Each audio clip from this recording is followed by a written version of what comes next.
Greetings and welcome to MentorMe Memorable Moments, where we teach you a total life balance, which includes good health. Good health is good mental, good spiritual, good social, good financial, and good physical health.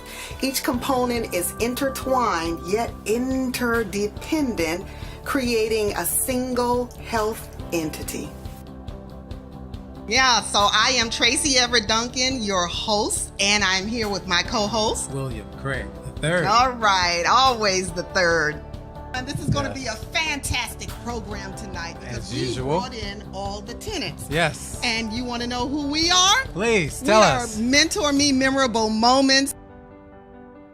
Mental health. Why do you keep doing the same things over and over again, expecting a different outcome? That's insane. You're stuck. So let me help you get the stuck up out of here. We talked about the angry black female unleashed. We talked about how derogatory that statement is, and it's amazing how some people don't think that there's a problem with that statement at all. What is the perception that I have about this woman that causes me to call her an angry black woman? And I believe in most cases what you will find is she's not an angry black woman. She's probably just an angry woman because of whatever has happened or whatever's going on, the foolishness that needs to stop. And the bottom line is that if you were placed in the same situation, you probably be angry too. Angry. Okay, hello. Social health. Stop. Wait a minute now. It's not all about empowering the people. It's about growing businesses, creating entrepreneurships, and synergizing communities. I was teaching, it was long-term unemployment and long-term, she was on public assistance for many years. And her son was getting beat down going back and forth home. So I asked her the question. I said, so you want him to get shot, killed, or what? That's right. Before you move. Oh, I can't move. We've been there for this many years. I'm on Section 8 and I get some. I said, so you care more about Section 8 than you care about your son getting back and forth to home? That's right. Financial health. It's not all about the Benjamins. Let us teach you money management techniques and help you get ready for the currency change. It's coming. Talking to you about goals and destiny and spending and money, and you're saying, well, I don't have any of that. I'm trying to teach you how to go get it, how to find it. I mean, it's right there. Broke has nothing to do with money. Wow. I want you to know that. Tweet that one. Yes, broke has nothing to do with money. Physical health.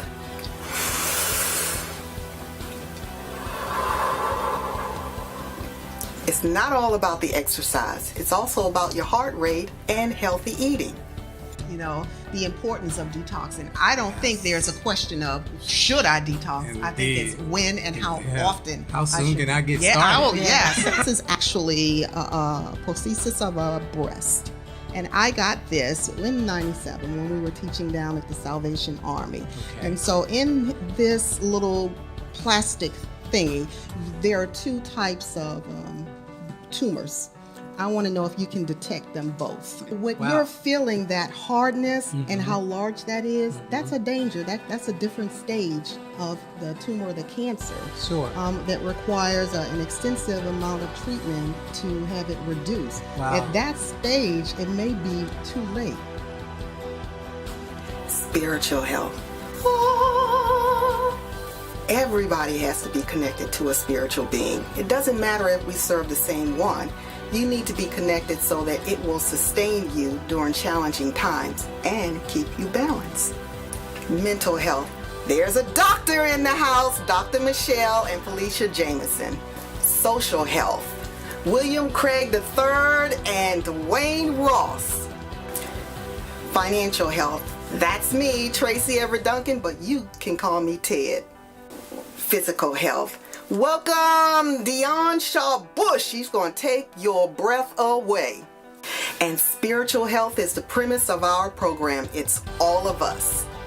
So connect with us. MentorMe Memorable Moments. You can find us on social media, www.mentorme411.com, Twitter, @MentorMe411, and Facebook, MentorMe Memorable Moments.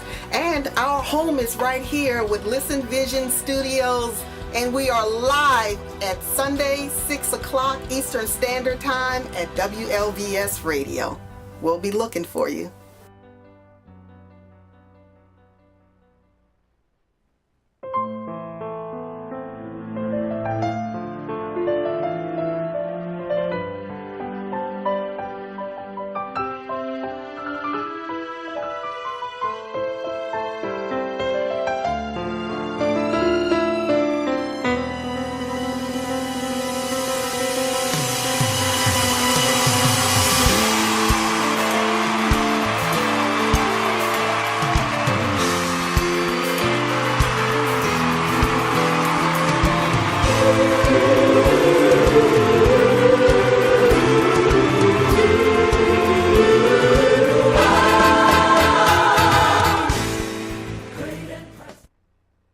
And welcome to MentorMe Memorable Moments. I am so excited you have joined me for our financial health segment tonight.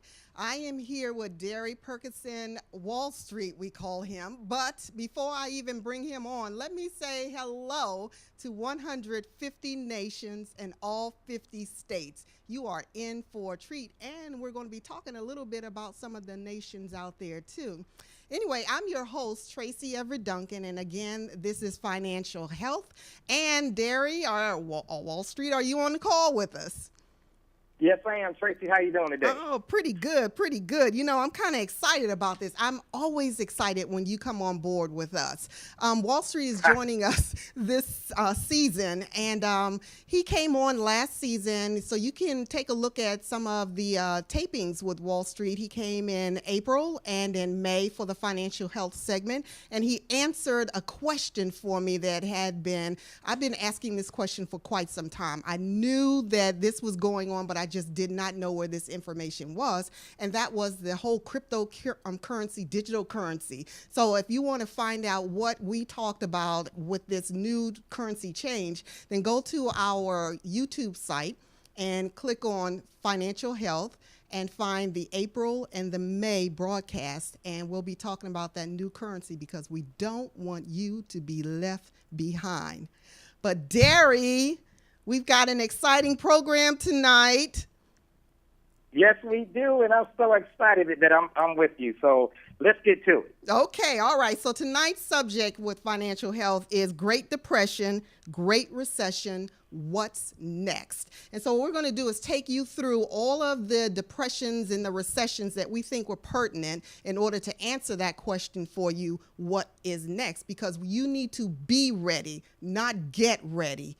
Be ready for the next financial crash. So, Mike, if you could go ahead and throw those slides up for us, please. Okay, so we want to talk about first, what is a financial crisis? And in short, it's a burst in the stock market or default of a country or crash of a currency. It destroys financial wealth of many investors and causes institutions to lose credibility in the eyes of people. Now, the financial crash, Derry, can be a stock market or foreign nation. Did you want to say a little bit about that? Yes. What it really boils down to is when we talk about crowds of people are jumping in to a product or a service, and let's take the housing crisis for a moment in 2008. Before the housing took this big plunge, there were so many people that were jumping in. I mean, they were jumping in hand over fist, and all of a sudden, what happened, so many people got in, they couldn't afford the mortgages, and all of a sudden, what happened? 2008, they started defaulting on mortgages. And all of a sudden, that bubble is what we call a bubble, that bubble burst. And once that bubble bursts, and it happens in every product you could think about that's out there today, it happened in history over and over and over again. And we're going to get more into that so people can understand that a crisis is coming. Yes. The financial crisis is coming again, but will you be ready? Right. That's the whole key to this whole point. That's right. That's right. We also want to point out too that a financial crisis may not be to that level. It could be maybe you invested in something, you made a bad decision. You know, you lost your money because of that investment. That's a financial crisis to you. So when we go through this program tonight, you'll be able to determine if you've got a financial crisis is more on a personal level, or if this financial crisis is going to be on the global level because of some investments you have. Next slide, please. So how can I prevent a financial crisis? Wall Street just mentioned it to you. You got to take a look at the history. You got to follow the history. History always repeats itself. It always repeats itself. Tweet that out. History always repeats itself, and crisis resurface about every 10 to 20 years, some 30 years depending on how well the economy can recover, but for the most part every 10 to 20 years. So you got to study your past and know your history. Next slide, please. So let's look at the first bubble burst that Wall Street mentioned. And Wall Street, I bet you even know about this, the Dutch golden age of the 1600s. So, 17th century, the Netherlands entered the Dutch golden age. You want to talk about that a little bit? No, go ahead, because you're right. I didn't know about it. The tulips, I have not known about it, but I do know about a rock. A rock. Okay. I do know about a rock. Matter of fact, it was on TED Talk last week about this rock, and it's about the same time frame this is going on. So go ahead and talk about this. Okay, well, back in the 1600s, the Dutch started flourishing in wealth. And so they started becoming a real strong commerce, import-exports, which was great for the country. One of the things that they imported was spices from Asia in huge quantities. And so they displayed their wealth by buying silly things. Like today we would exploit our wealth by buying those famous sneakers, $200-$300 pair of sneakers. They can't talk, they can't walk by themselves, but we take pride in that. But anyway, they did this by buying little silly things, and they also displayed their wealth by their gardens, how they surrounded their mansions with flowers, and particular flowers that just determined how wealthy that individual was. So there was a high demand for this particular tulip that was imported from the East, and it was considered exotic and difficult to grow because it only grew maybe 2 or 3 months out of the entire year. It returned itself to its bud state, and it hibernated until these 2 or 3 months came around, and then it flourished again. And it grew, and it was very beautiful, and the different colors that it exemplified, just recognized itself as wealth. And so when we look at what Dutch did about this wealth, this tulip had a particular virus that erupted in the 1600s. And so when it budded, it created streaks across the leaflets that really made it striking. I mean, it was unusual. There wasn't any same pattern per se. And so they felt that if they got the tulip, that just kind of resonated well. But if they got a tulip that had this streak, oh my gosh, you could name your price. So the prices began to rise, resulting from the tulip becoming a nationwide success. This erupted into tulip mania.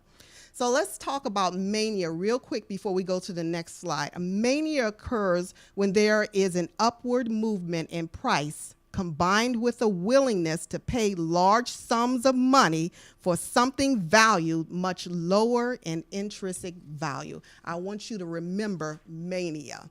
So if we go to the next slide, because they purchased so much of this, and it was, I gotta have it, supply and demand became so much that this streak was really a virus in disguise. And it started killing this tulip.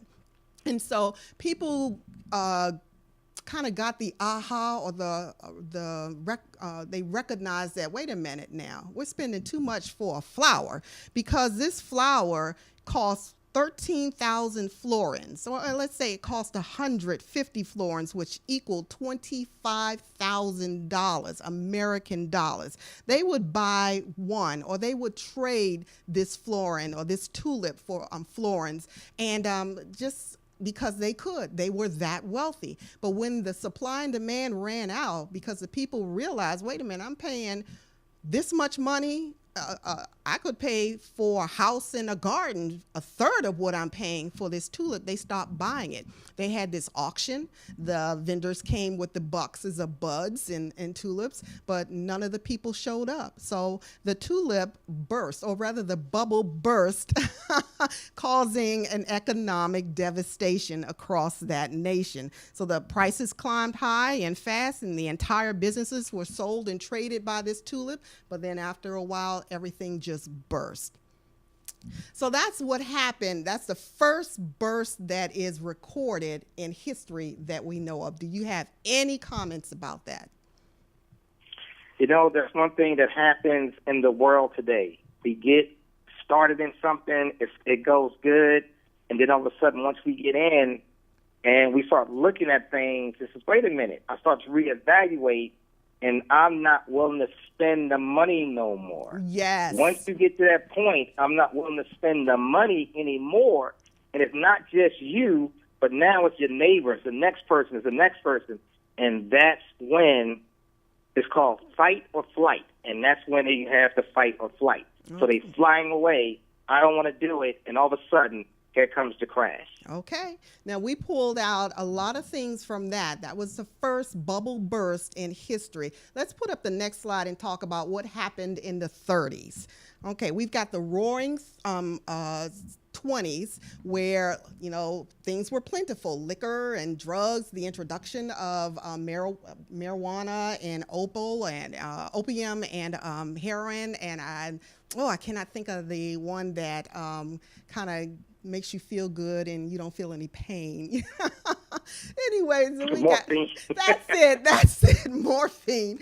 So we've got the introduction of all of this. We got the jazz clubs and the party cities, and everything is hot and is going on. You know, money is plentiful. This is party time for America.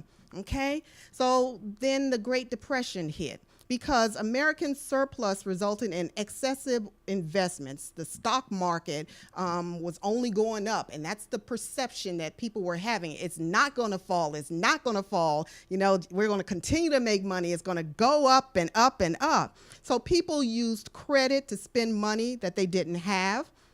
And eventually, the banks used the depositors' money. And when the stock market or the products weren't in supply and demand anymore, they started crashing or falling. And eventually, the banks had a run. So next slide, please.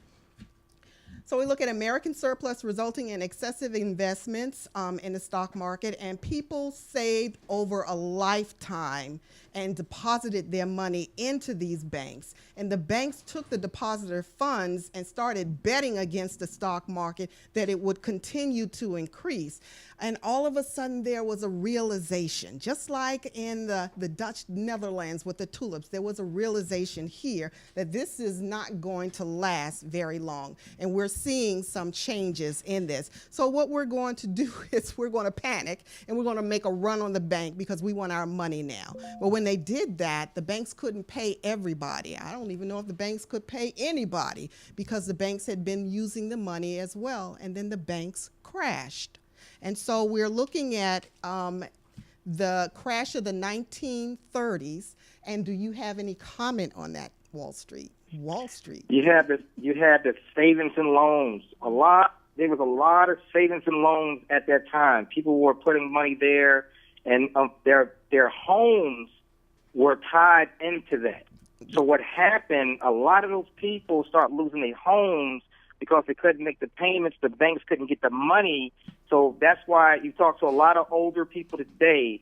They will not get a mortgage. They will pay their house off very quickly. So they want to own their homes because they remember how they lost their homes. Constant, what we saw again in 2009, 10, 11, and 12. People were losing their homes. They did this first. back in history in the 1930s, guys. That's right. That's right. And so we want you to hear what we're saying, that across these depressions are the same issues, the underlining issues are across all of these depressions. So let's put up the next slide and look at the economic boom of the 1970s. So this occurred between the 1950s to the 70s, and it's considered the longest wealth building in the history of America.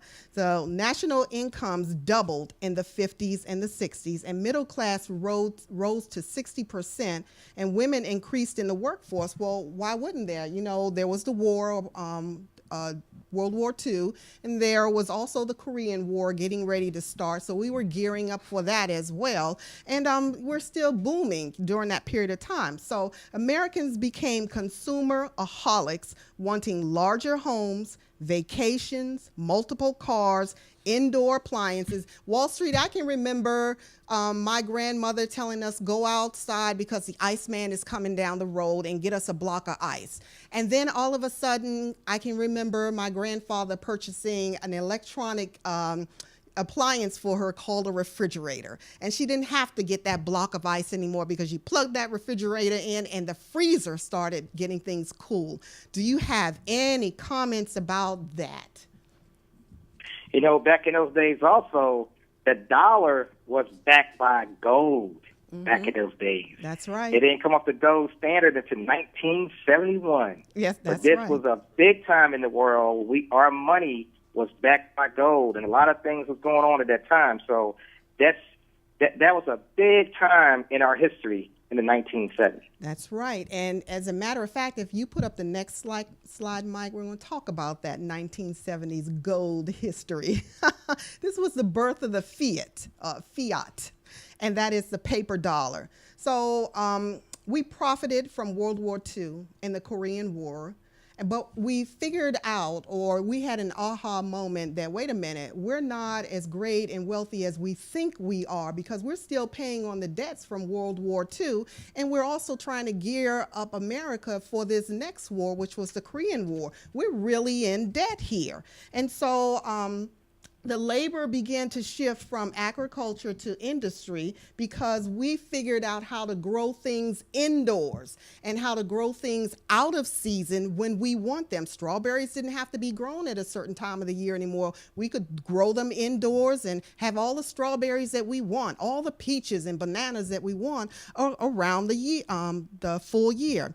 And so former President Richard Nixon informed the U.S. gold reserves to reduce the gold reserve ratio from 25% to 0, temporarily suspended the convertibility of the U.S. dollar into gold. This affected Swiss, the British, the Japan, the Euros. They all lost money when that happened. So banks began to have an idea. They started replacing actual savings with cheap invented credit and replaced value of money with central bank proclaimed interest rates. I remember when the first plastic credit card came out and everybody just had to have this credit card. I remember getting a plastic credit card from one of those retail books where you could order shoes and clothes and things out of. And I had a limit of $300, and I ordered me some Italian cut leather shoes. They were beautiful. I love that credit card. Oh, man. But, you mentioned savings and loans. So that was in the 1970s. Let's look what happened in the 1980s. So the financial institution accepted savings deposits and made mortgage, car, and other personal loans to individual members. Now, before they were just doing housing loans, but now they're doing car loans and personal loans to individual consumers. In 1979, the Federal Reserve System of the United States doubled its interest rates that it charged member banks in an effort to reduce inflation. So they're seeing that something is beginning to happen. We need to keep this economy low. We need to keep it affordable. We need to keep people buying things. So let's just double the interest rate. They're already making money. Surely they can afford to pay the double on this now. Well, that wasn't a good idea because rising inflation that began in the 60s domestic spending and all those social programs that we didn't even talk about from the 1930s. You know, we had to feed people because they lost their homes. They couldn't eat. They didn't have food or anything like that. So we had those social programs,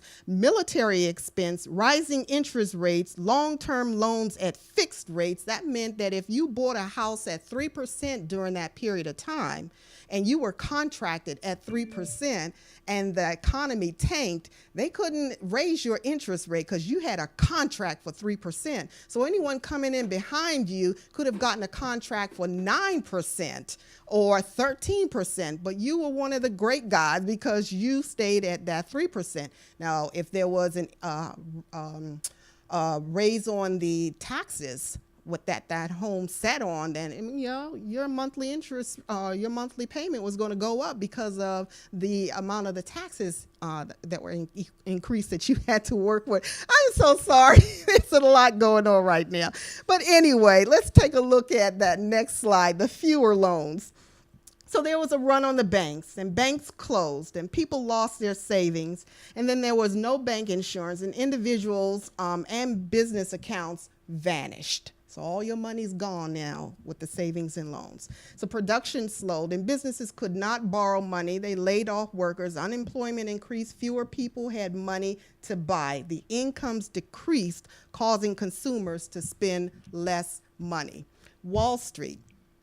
Yes. I remember this. I was in Texas when the savings and loans failed, and I would walk the block and see houses, beautiful, beautiful, gorgeous houses, rows of them empty. No one's living in these homes because they couldn't afford to pay for them. And that's something. Their money literally disappeared. Yes. It's not like they went to the bank and the bank would not open its doors. They went to the savings and loans. They would not open their doors to get the money out, to allow people to come get their money out of the bank. Mm-hmm. The banks lost all their money. You put $100,000 in the bank yesterday. You go there today, and the money is gone. Yes. And they tell you, oh, we don't know what's going on right now. The deposits are delayed. You can't pull any money out. We're closed until next week. Mm-hmm. And next week never comes. Mm-hmm. And it never comes. And it never comes. Whoa. Oh, my God. People start committing suicide. Yes. In this time. Yes, right. I remember some of these things, too. That's right. And, you know, FDIC was designed to help protect some of the money and to get that money back to the clients, the customers. But, you know, FDIC cannot give you back all your money. So if you put $100,000 in that bank and that bank crashed and you went and complained that you want your $100,000 back, you may not be able to get all that money back because there are other people complaining too. And there's a lot of things going on with that bank and the investments that it has. You may get up to $100,000, but not all the $100,000 back. That's correct. Mm-hmm. So then, you know, we're coming out of the 1980s into the 1990s where the tech stocks, the dot-coms began to flourish. And so 1999, 6 huge tech companies had a combined value of $1.65 trillion. The dot-com companies were paying up to $44 million for a Super Bowl ad. I remember those times. Oh, they were vying for those Super Bowl positions in commercial America. But 25% of 457 IPOs doubled in the stock on day one when they went public. When they started trading, millionaires were born overnight. I remember AOL, when they went public, millionaires born overnight. So Declobe.com goes public. The stocks soar to 606%, and then later delisted and closed at 16 cents. Not percent, yes. Cents. I remember people at this time, companies, they didn't even have a product. They did not have nothing to sell. Nothing, absolutely nothing. And their stock went up 20, 30, 40 times with nothing to sell. This is the era of the technology gold rush. So if we look at the next slide and look at now the global crash that occurred in the dot-com era, Yahoo stock's prices doubled. AOL paid huge for Time Warner. Google goes public. And all of these e-commerce sites started being born, like the eBay and the Amazon.com. And I remember having a store on eBay and creating products to sell. And oh my gosh, it was out there. Everybody selling on these .com sites. But there were a lot of things that went on behind the scenes because not everybody could get a .com site out unless you pieced it together. You know, you get your domain name from here and your website hosting from there and your products from here. I mean, it was just kind of crazy trying to piece it together. But also during this period of time, you see that in 1997 to 1998, Asia financial crisis was fueled by cheap credit. And in 1998 to 1999, Russia financial crisis caused by state debt decreased the value of their ruble. So we have a mess now that's not just kept within the United States. We are now being globally impacted. That is correct. Everything around us now, we are all interlocked to each other. Yes. Every economy is interlocked to the next economy. That's right. That's right. And so let's take a look at the Great Recession of the millennium. So investors betted against their housing market to decrease in value. Insurance was bought to secure the bet, and the market crashed, and so did the banks. Now, this is like a pattern because they betted against the market and all the other disasters that we recently talked about.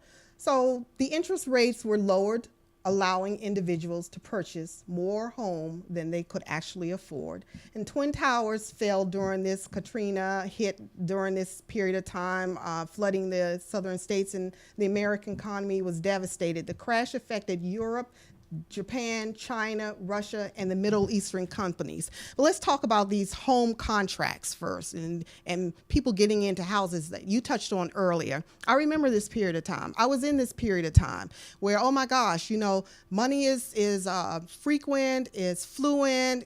I got enough, we got enough, what kind of house do we want to buy? And so going to the mortgage broker, you know, they put the contract out. Who really reads all those prints in the contract? You know, yeah, we can pay this. It's only going to cost this amount of money. Wonderful, we got this. And so we signed one of those contracts, you know, that has those adjustable rate mortgages or has those bubbles in it. You know, we signed that contract at that interest rate. And then a couple of months later, we realized that the monthly mortgage kept going up. It went up, maybe about $200. And then in 6 to 9 months, it went up again about $200. It's like, what's going on? So give me that contract. Let me read this thing. So we're looking at the contract, and we saw Wall Street. In the contract, it said that on this date, we're giving you this loan for 1%. Interest, 1% adjustable interest. But at midnight, 1 minute after midnight, your interest rate will be 7%. And then it starts going up every few months to a year after that until it topples off at 29%. Oh my gosh. No, this is not happening. This is not happening. It's not going to happen to us. We immediately refinanced that house and got a firm fixed contract before things got really bad. But it was crazy. This is the kind of loans that they were writing during this period of time. Yes, I had a couple of homes in Florida that I was paying $2,000 a month, and before 6 months, my mortgage went to $4,200. Woo! Woo! There were people in California that would get a shack. I mean, an absolute shack that was paying $1 million.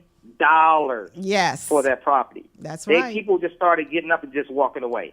They just walked away, got their stuff, left the house. There was so many houses. They actually made a movie about this. There were so many houses that were just empty on blocks and more blocks and all around these nice places. And people were walking away from all these homes. They could not pay that mortgage. And is that movie The Big Short?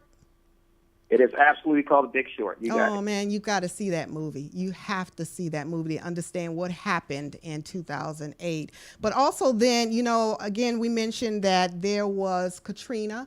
The Twin Towers fell. I mean, a lot of things was going on during that millennium period. It's like, are we ever going to recoup and be strong again? And that's when we got our first African-American president. President Obama came in with a plan to stimulate the economy. But you know what? Okay, well, let's just move on. We're going to have time to talk about that one in a minute. Let's get the next slide up, please. So, these homes were built on sinking sand, all right? 2015, the National Housing Crisis reported that 18.8 million households are spending over 50% of their income on housing. Wow, we don't stand a chance, do we? Do not. 10.3 million renters lacked affordable, safe, and well-maintained housing, and 49% of American renters are cost burdened by the affordable housing shortage. But check this out, Wall Street. It takes 102 hours a week or 2 full-time jobs to be worked in order to afford a modest 2-bedroom, I would say, apartment at a fair rate. So people aren't crazy when they say I'm working 2 or 3 jobs just to put food on the table and pay my rent. Yeah, this is happening. This is what the National Housing Crisis reported on. You have to work 2 full-time jobs in order to just find shelter, affordable shelter. And this basically is happening because of 2 main things. One is called inflation, because inflation is running at a rapid rate that you're not making enough money, enough hours in the day to make those payments. And the second thing is that people, their income has been shifted. Yes. Let's take me for an example. I used to be a computer engineer. In 2001. I was making $70,000 a year walking into the door. $70,000, right? 10 years later, they start to get these people out of the way, bring in new talent, and pay them $50,000 a year. Okay. So the incomes shifted down. They did not go up. And that's the reason that it's taken 2 full-time jobs just to try to make it. Back in the day, the father used to go to work and the mother stayed home and raised the kids. Right. Now it takes the father and the mother and maybe a part-time job just to make ends meet. That's right. Wow. So let's take a look at, signs of the bubble bursting in our day and age. So in order to do that, let's just put all of these together and find a pattern that you can identify and have that recognized moment. So looking at the signs of a bubble burst in the 1600s, when we talked about that tulip, that bulb, it was rare, exotic. It was something that I gotta have for that status quo. It was supply and demand. You had increased prices in this thing because so many folks wanted it. But all of a sudden, the consumer realized that, wait a minute, I'm paying the cost of a house and a garden for a plant? I don't think so. And so they stopped buying that. In the 1930s, the Great Depression, there was the influx of immigration. Everyone can benefit. Everyone can flourish and be wealthy in America. Just everybody tired, hungry, poor, just come on to the Americas. You can do this. And so there was a lot of partying going on, a lot of the introduction of new ways of making money, whether it was legal or illegal. Everyone had an opportunity to do that. But then the surplus came and people having money that they thought was in the bank and safe realized that they didn't have the money in there at all when things started getting bad because the banks had been spending their money. And so the economy crashed. There was a realization there that this is not working. So I want my money, but you can't get it. So now we're in a depression. And then we look at the 1970s, we're in this economic boom now, the longest that we have ever been. It's wealthy, everything is plentiful, there's a rise in incomes, the commodities there's a shift in the commodities, but they're still there, we can still invest in them. But then there was a realization now that, we're still paying for some previous debts, the war, we have to get ready to pay for another war, and we don't have that much money, and so let's change this currency from the gold to the paper dollar. And we know what the paper dollar is valued at today. Is that still about 73 cents Wall Street? I think it's a lot less than that. Oh, my gosh. I think it's a lot less than 73 cents. You might be looking at maybe 14 cents to 16 cents, and the way you evaluate that, you just look at, you take $100. You went grocery shopping in 2008. This is how you look at it. How you recognize how big inflation took over. Take $100 in 2008. You went and bought a cart full of groceries. Okay? You take that same $100 today and go to the grocery store. How much can you get with $100? That's right. You will not fill up that cart. Mm-hmm. Mm-hmm. That's you right. will not fill up that cart. So it's definitely a lot less than 73 cents. You might get maybe a quarter of that cart full for $100 if you go grocery shopping today. Think about it. A gallon of milk, just 1 gallon of milk, what does it cost today? Oh, almost $3, a little over $3. A little over $3, right? Yeah, that's so right. The only thing that went down around us, the only thing that really went down around us is gasoline. Mm-hmm. Gasoline. It went to $4. It capped out at $4 and some change, and now it's coming down.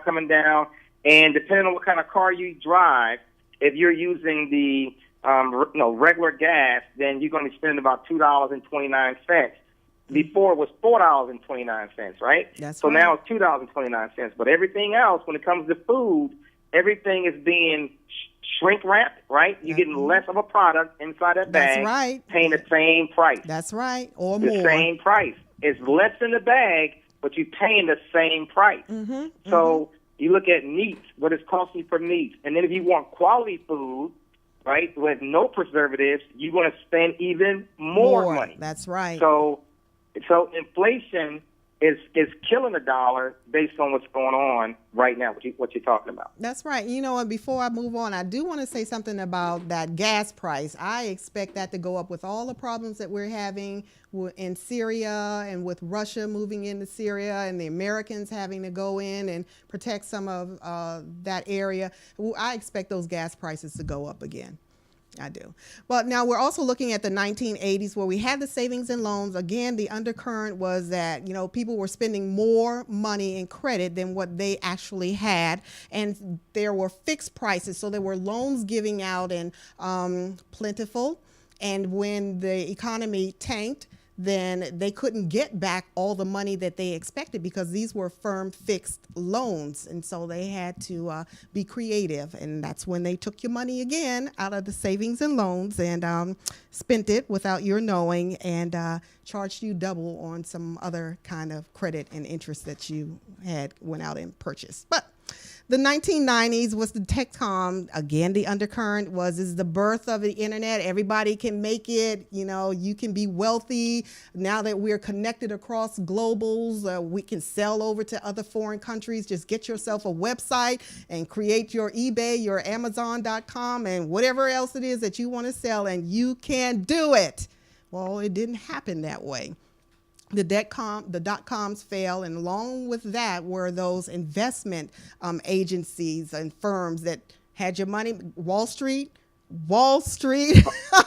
Oh, I got horror stories. Oh my God! On these investment companies. When it comes to trading, people think that their money is safe. Oh, it's good. Mm-hmm. The reason why they made the FDIC back in the day is because banks just took all your money and ran away. Yes. Investment brokers were stealing money and this is early as 2005. It was stealing money, and all of a sudden, the whole people had. Think about this, guys. Millions of dollars in a trade account. Millions, not the average Joe.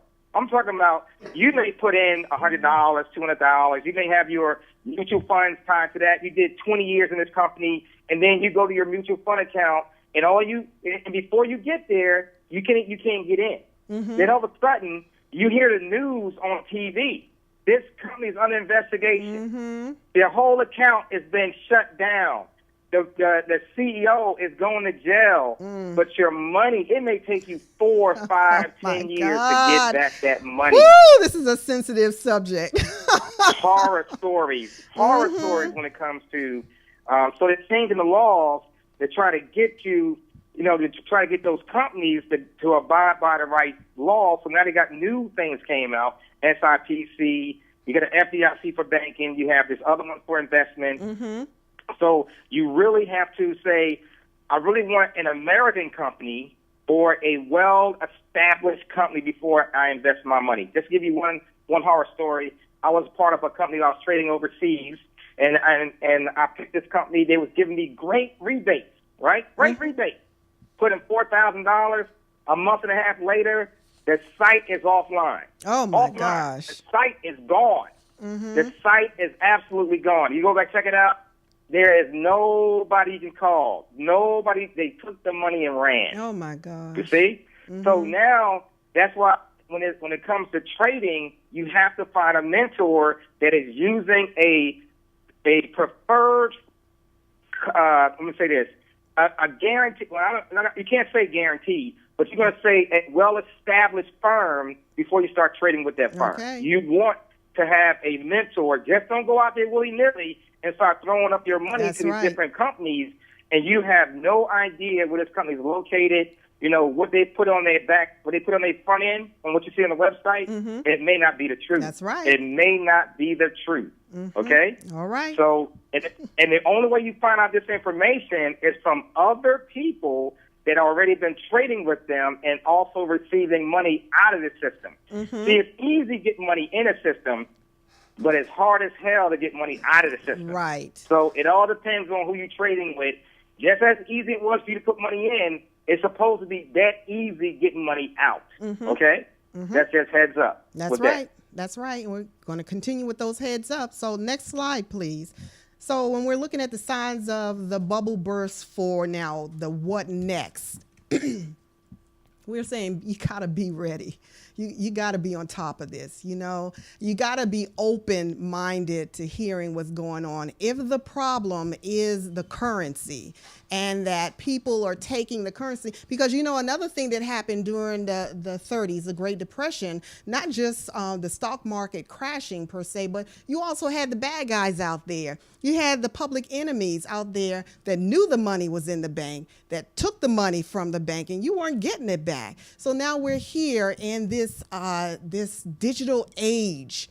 And so what we're looking for now is that this corruption is going to continue. The banks are going to continue to use your money, but you want to be able to know where that money is. You want to be able to get that money back should it ever get taken from you. But you also need to be able to be in the place where you're prepared for this new currency in order to engage in the marketplace, to buy, to sell, and all of that. And if you're not there, you're going to be left behind. So when we look at this next currency, we're looking at the return of the gold and silver. We're looking at diversified investments. This new currency laws are coming up. We now have a realization that something is happening, something is changing, because it's always been funny with the money. Even when in the 70s, they took the money, the gold and the silver too away and gave us fiat paper dollars. And now this paper dollar is dropping and is not worth the paper that they printed on. So we have got to have something better, which is cryptocurrency. And so when we're looking at digital currency exchanges, we're saying that the American fiat, which is the paper dollar, is worth approximately 73% or less. We're going to get those numbers for you. The global fiat changes with the overcoming of new regimes. Every time a country, a nation has a war, a battle, and the regime is taken over, that paper dollar changes. And if you don't believe me, then look at the United States. When we had war of the South against the North, and the North won, what happened to the money, the currency of the South? It was worthless. So that's what happens too. You have criminal activities such as theft and money laundering, and just theft alone costs billions in profit and loss, and they can't trace that money. They can't give it back to the person who's the victim. So there are various online banks that are demonstrating right now a form of digital currency. Digital currency, the language of any computer or any digital language is binary code, is zeros and ones. And you say, well, I don't want to be bothered with that. I don't want to hear about that at all. Well, you're already doing digital currency. Every time you use an eBay or an Amazon.com or you shop online, you're using binary codes, zeros and ones. And so you're already doing it. It's called virtual currency. PayPal, all of those payment vehicles are types of digital currencies. So with the rise of cryptocurrency coming up, then we're looking at using more of the virtual currency. So we have to look at different types of coins, digital coins, called cryptocurrency. And with that, we're going to have the ability to get rid of the paper dollar and to exchange using digital coins. Wall Street is the perfect person to talk to about this. He's the one that answered the questions. So Wall Street, do you want to give us a few words on the digital currency era? Yes, I can. So the biggest deal is when it comes to digital currency, this is why I'm afraid of it. I don't know anything about it. Well, every time you use your credit card, let me ask you a question. When you use your credit card, when you signed your name and they gave you this credit card, did that bank or institution transfer money to your account? The real answer is absolutely not. They did not give you any money. They used credit. They used zeros and ones to say that you now have $5,000, $10,000. But did they transfer any money to any other institution based on that fact? The answer is no. The answer is not. Okay? So the money, the perceived money that you use was digital currency. Okay. So now when you go to the stores and you swipe your card, you're saying you spent this, let's say you spent $100 on this meal. You use digital currency. The only difference now is the dollar bill was tied to your sweat equity. What do I mean by sweat equity? I'm talking about you going to work every single day to help pay off the debt that the United States is in, that our country is in, and every other country is in. They're in national debt. We got $17 trillion of debt. Let me ask you a question. If we have $17 trillion of debt and our gross domestic product that we're sending out is only $16 billion, how do we ever pay off the debt? It's impossible for the United States to pay off the debt. It's impossible.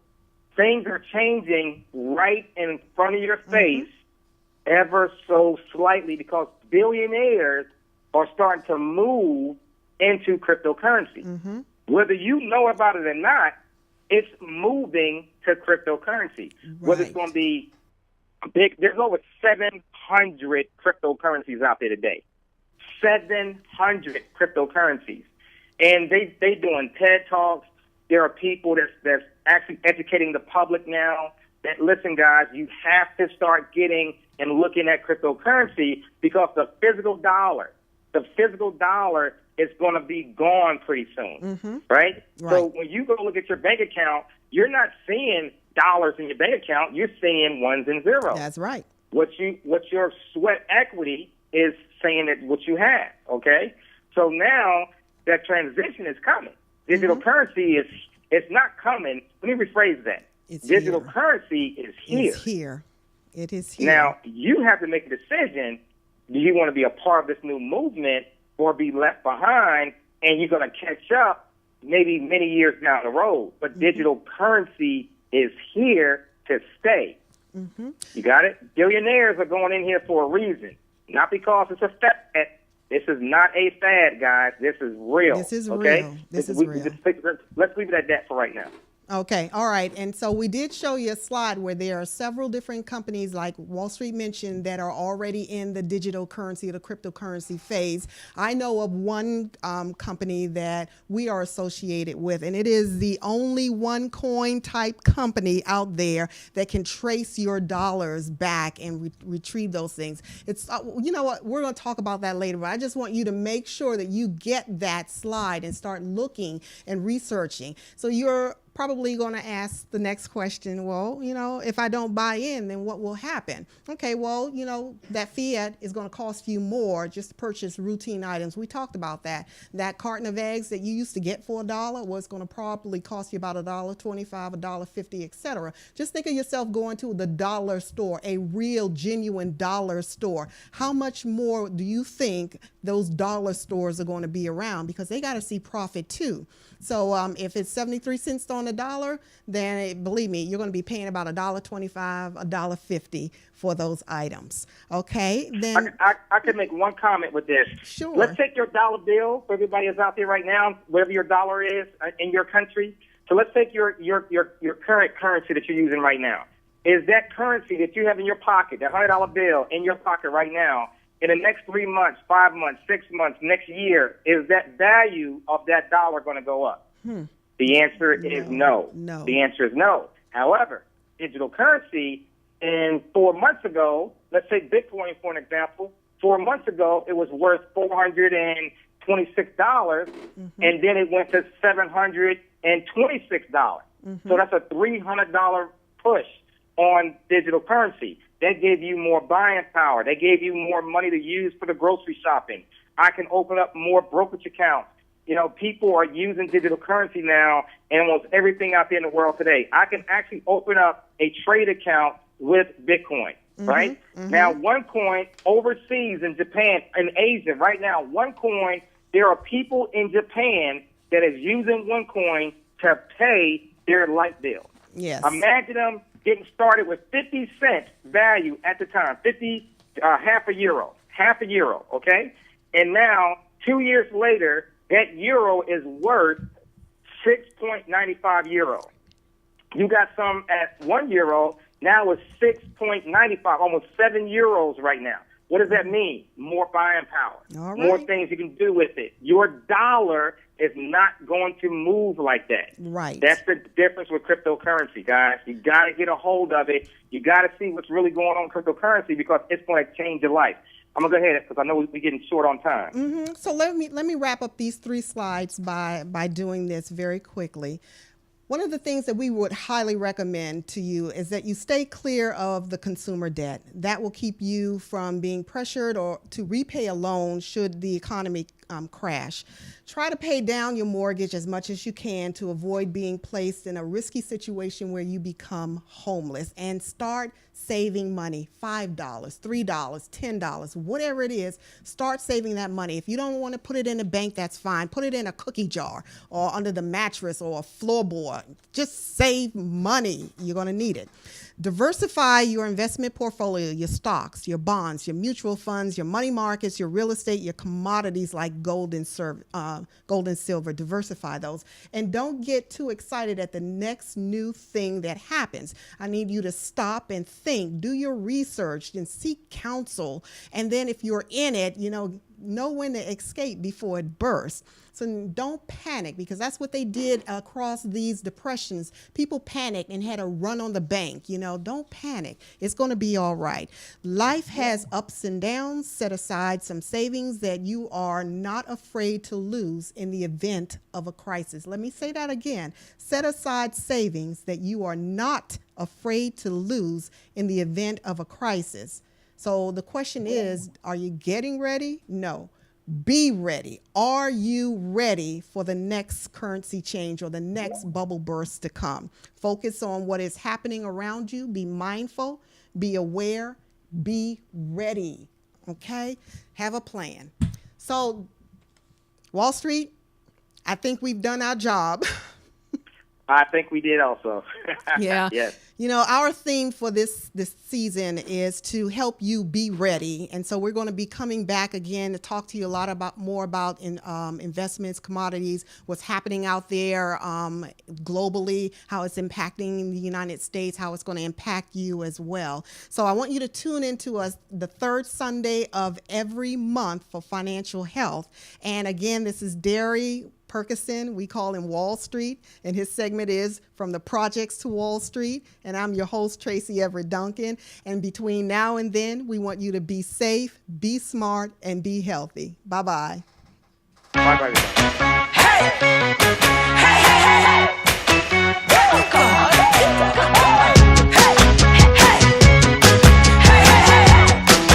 Oh, well, I wear my clothes like this because I can.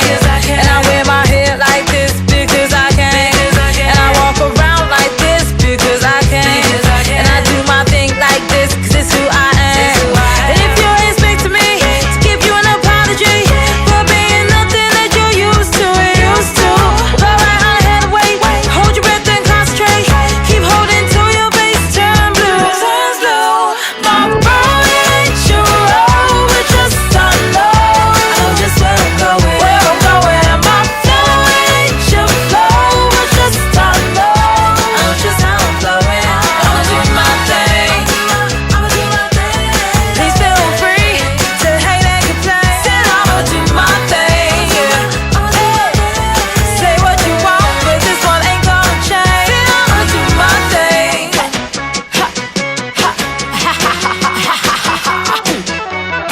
I can't wear my clothes like you because I'm not. I can't do my hair like you because I'm not. I can't walk around like you because I'm not.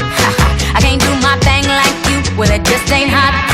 And if you're expecting me to give you an apology for being nothing like you used to, well, go right on and head away. Wait, hold your breath and concentrate. Keep holding till your face turns blue.